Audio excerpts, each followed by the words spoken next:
Señor Ministro de Energía y Minas, Diego Mesa Puyo, muy buenos días. Muy buenos días, doctor Fernando. Un saludo muy especial a usted y a todos los oyentes de La Hora de la Verdad. Ministro, estamos muy preocupados con la caída de la producción petrolera y con la huelga que se sigue en el Cerrejón. El carbón tiene probablemente sus días contados en el mundo por la contaminación que supone, y nosotros aquí haciendo huelga con el carbón que podamos producir ahora. ¿Qué nos dice usted de estas dos circunstancias? Menos petróleo estamos produciendo, andamos en 750.000, algo así como 250.000 barriles menos, y el Cerrejón paralizado. Sí, doctor Fernando, obviamente con el coronavirus tuvimos una afectación a la producción petrolera importante. Esto obviamente tuvo un doble choque en el mes de abril. Recuerde que tuvimos ese desplome en la caída de los precios del crudo, inclusive los contratos a un mes alcanzaron precios negativos para el WTI, que es uno de los marcadores internacionales. Y pues la demanda a raíz de las cuarentenas y todas las medidas draconianas que se tomaron en casi todo el mundo, produjeron una reducción de cerca del 30% en la demanda mundial. Y Colombia no fue ajeno, tuvimos una caída en la producción. Recuerde que el año pasado cerramos el año con una producción promedio de 865.000 barriles día. La meta que teníamos para este año era llegar a los 900.000 barriles día, pero tuvimos una caída que tocó cerca de 330.000. Yo creo que lo positivo ahora, doctor Fernando, es que viene en aumento. Se acaba de dar la cifra. Nosotros estamos publicando desde que arranqué esta administración reportes semanales con todas las variables de los indicadores del sector. El mes de septiembre estamos con un promedio de 752.000 barriles día, pero en lo que va corrido del año estamos en promedio de 794.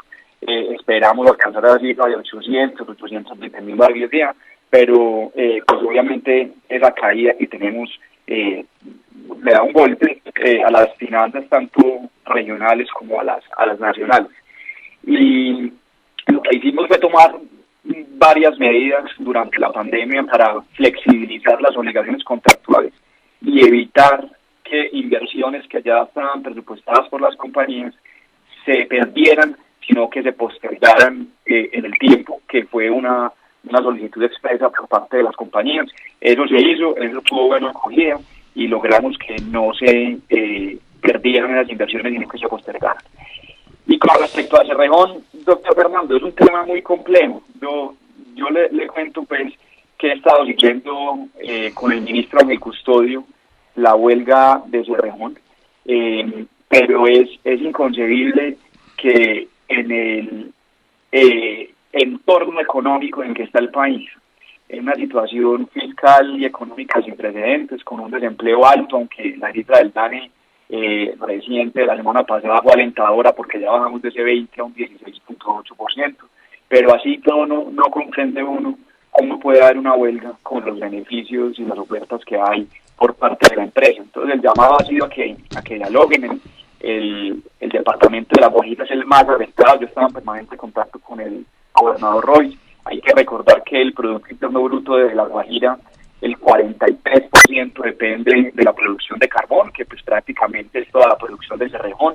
Las finanzas regionales en un 90% dependen de lo que recibe tanto vía regalías como vía los impuestos locales que paga la empresa. Hay 10.000 familias que se emplean directamente por la mina, más pues el resto de proveedores.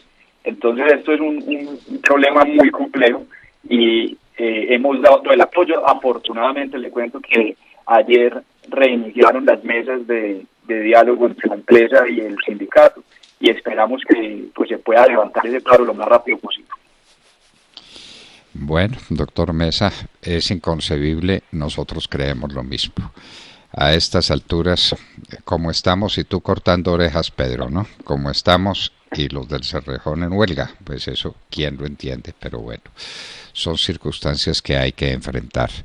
Doctor Mesa, ¿qué pasa con el fracking? Porque es también inconcebible, inaudito, que el fracking tenga enemigos cuando ya está probado que científica y técnicamente se puede manejar sin riesgos para el medio ambiente. Y cuando es la esperanza que Colombia tiene de ampliar su producción petrolera más allá de los cortísimos años que tendríamos petróleo si no se hacen hallazgos inmediatamente, y el fracking es la única oportunidad que tenemos de una cosa semejante. ¿Qué está pasando, ministro, y por qué hay enemigos del fracking? Uno no logra entenderlo. Bueno, doctor Fernando, ahí le cuento, usted le ha hecho seguimiento a este tema de manera muy juiciosa, regularmente. Ya tenemos expedida de manera final todo el marco regulatorio para los proyectos piloto. Esto empezó después de haber recibido el informe de los expertos que se convocaron con un decreto que expedimos en el mes de enero. Posteriormente el Ministerio de Minas y Energía expidió la reglamentación técnica.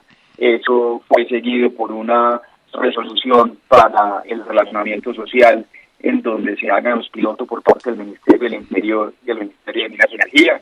Después la Agencia Nacional de Hidrocarburos expidió el acuerdo con los mecanismos contractuales para los proyectos pilotos, y finalmente la semana pasada el Ministerio de Ambiente expidió ya de manera definitiva los términos de referencia para la etapa de lineamiento ambiental.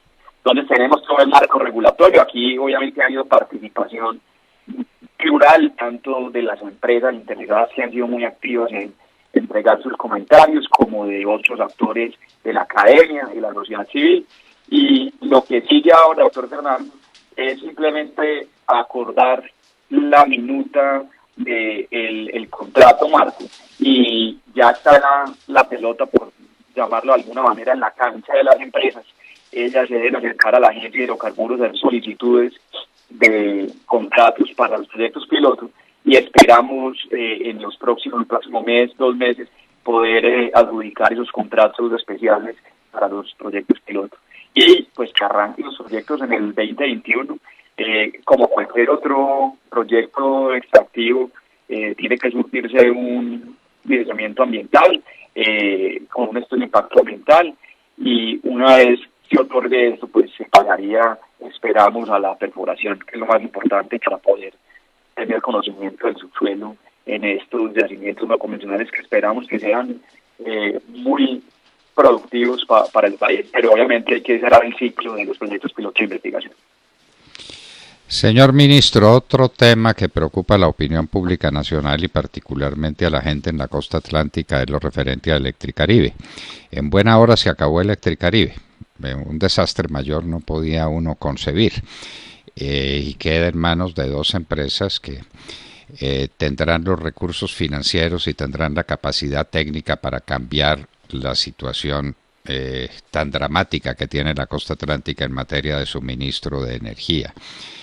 La pregunta que uno se hace a estas alturas, cuando empiezan las 2 empresas a hacer lo suyo, es si Electricaribe dejó un hueco financiero que alguien tenga que tapar, porque Electricaribe ya entregó lo que tenía, los activos y todo lo relativo a la explotación de cada uno de los 2 sectores en que está dividida la costa para estos efectos. Pero en la mitad, ¿Electricaribe quedó con pasivo o no hay pasivo ninguno que alguien tenga que asumir, señor ministro? No, doctor Fernando, yo le cuento, porque aquí el gobierno nacional hizo un esfuerzo muy grande para poder entregarle esta muy buena noticia a los más de 10 millones de habitantes de la región Caribe, en esos 7 departamentos de la región. Todo esto empezó desde que arrancó el gobierno. Esto fue una de las promesas de campaña del presidente Duque, y una de las obsesiones de esta cartera era solucionar el tema de Electricaribe, porque llevaba 10 años sin tener una solución. Y parte de esa solución, y ahí hay que hacerle reconocimiento al Congreso de la República, porque la solución la arrancó desde el mismo Plan Nacional de Desarrollo, donde se nos facultó al gobierno nacional para tomar una serie de medidas para poder hacer viable la venta de los activos de este mercado. Y uno de esos, doctor Fernando, era que el gobierno nacional asumiera el pasivo pensional y el pasivo prestacional, porque lo que vimos con la banca de inversión y con los asesores que le contrataron para esta transacción es que no era viable poder tener un proceso competitivo, como se dice. Esto es muy importante decirlo, doctor Fernando, porque nosotros en agosto del 18 recibimos un proceso de venta de los activos en curso, pero era un proceso con un solo proponente. Eso no era viable, entonces nosotros tomamos la decisión en ese momento muy difícil de suspender ese proceso y arrancar con un proceso nuevo.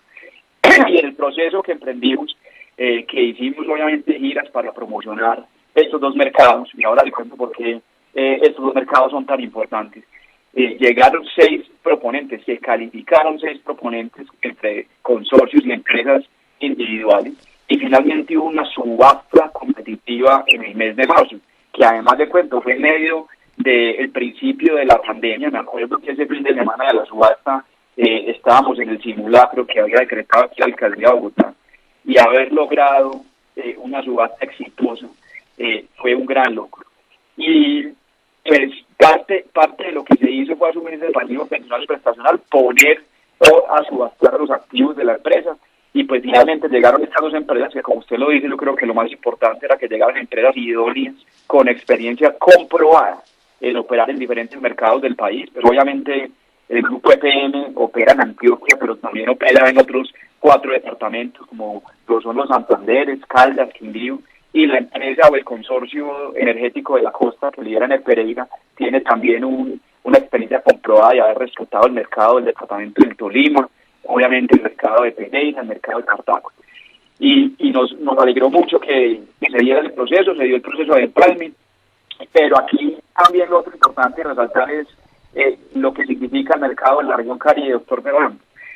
Ahí está el 25% de la población del país. En la demanda de energía, este es un mercado que en los últimos 2 años viene creciendo a una tasa del 6.2%, mientras que el resto del país en consumo de energía crece al 4% aproximadamente. O sea que es un incremento, una tasa de crecimiento de más del 50%. Y no se nos puede olvidar que cerca del 85% de las exportaciones del país salen por puertos de la región Caribe. O sea que este es el futuro, digamos, energético del país por el lado de la demanda. Y por el lado de la oferta, pues usted también me ha aquí oído hablar muchas veces de la transición energética, de las energías renovables no convencionales, y el epicentro de toda la transición que está en marcha y que es con hechos concretos también se da en la región Caribe. En la subasta, en lo que adjudicamos, tenemos 9 proyectos eólicos en La Guajira, tenemos 2 proyectos solares, 2 granjas solares muy grandes en el departamento del Cesar, hay también granjas solares en Córdoba, en Atlántico, en Sucre. Entonces, el futuro energético radica en gran parte en la región Caribe, y pues obviamente ahí tiene una oportunidad de negocio importante estas 2 empresas.